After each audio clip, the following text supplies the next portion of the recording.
The role of leaders in creating successful businesses and driving growth is crucial. How these leaders run their teams and make decisions can be the difference between success and failure. But do the leadership characteristics displayed by leaders vary from region to region, from developed to developing market, from higher growth to lower growth business? And how does this affect the way in which businesses operate? At Grant Thornton, we understand the importance of business leadership to successful businesses. Because of this, we have developed, with Said Business School and the University of Oxford, a programme specifically for Grant Thornton's senior leaders. The programme is focused on helping our leaders develop their own leadership capability, their organisational capability, most importantly, how they grow their leaders for the future. It was fascinating to get the perspective of 26 of our leaders from around the world on leadership issues. There were clearly common themes, but also differences between the regions. Because of this, we decided to use this year's International Business Report to look at some of the differences between the regions on leadership issues. Central to our leadership programme are the concepts of mentoring and coaching. You will find that the most successful leaders have used coaches and mentors during the course of their career. So this year, in our International Business Report, we included specific questions relating to coaching. I know I personally have benefited from coaching all my professional life, and it's fascinating to see the difference between the use of coaches in Latin America, Europe and Asia Pacific. If you look at Latin America and Asia Pacific, huge volume of people using coaches on a regular basis, and yet when you come to Europe, it's much below the global norm. So when you look at Latin America and the Far East, you can see that they value intuition and creativity within that business environment. And yet when you come to Europe, you don't see the same pattern emerging. So you get two distinct types of leadership. There's the modernists like Brazil, Vietnam, the Philippines and Thailand, which have an incredible ability to value intuition and creativity. And the more traditionalist approach can be found in countries like Germany, France and the UK, and also in Spain, where again intuition and creativity appears to be slightly less valued.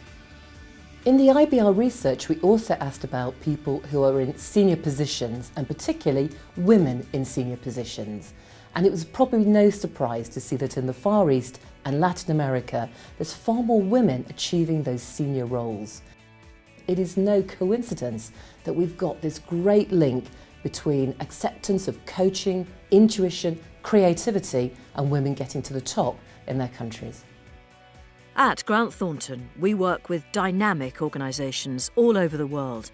These are the fastest growing, most agile, most ambitious businesses and most open to change and use of new techniques.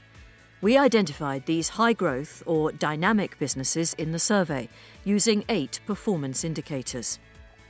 In the UK, we find that the vast majority of dynamic organisations are mid-market companies, and they're really driving economic growth in the country. There were some strong recurring themes. For example, coaching. What we found was that dynamic organisation leaders were more likely to use an external coach. And you've only got to think about the world of sport, where people like Andy Murray, for example, using Ivan Lendl, increased his performance by that 1% that was necessary to get him over the line in terms of Wimbledon. There were some other strong recurring themes. What we found was that dynamic organisation leaders were likely to use a range of techniques in terms of improving their leadership skills. Techniques around monitoring their performance, perhaps forming big peer networks so that they could just learn from their peers about what helped them in terms of developing their own leadership.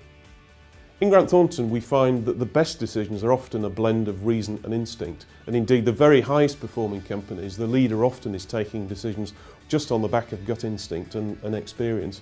And from my own experience over the last 20 years in various leadership positions, I've found that often my best decisions are just based on intuition, and certainly in terms of hiring people and also hanging on to the best people.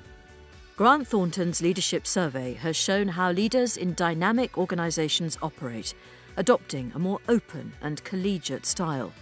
It also shows the impact that women are having on the models of leadership in emerging markets. So what are the top attributes associated with good leadership? Our research shows there are a number of key attributes essential for good leadership. Top of the list is integrity or trust, which is vital in any business. You need to earn people's trust through your behavior. A positive attitude ranks second in the survey. Leaders need to be optimistic and enthusiastic. They must show a passion for their business and its growth. Third on the list was communication. Leaders should clearly articulate their vision if they want people to follow and to grow their business. Something that's very important to me, and which also scored highly in the survey, is the ability to delegate and prioritize. The best leaders are able to identify and focus on priorities. And speaking personally, the principles that guide my leadership are trust, optimism, and prioritization. I use a nice acronym to remember these. I'm sure you can figure it out.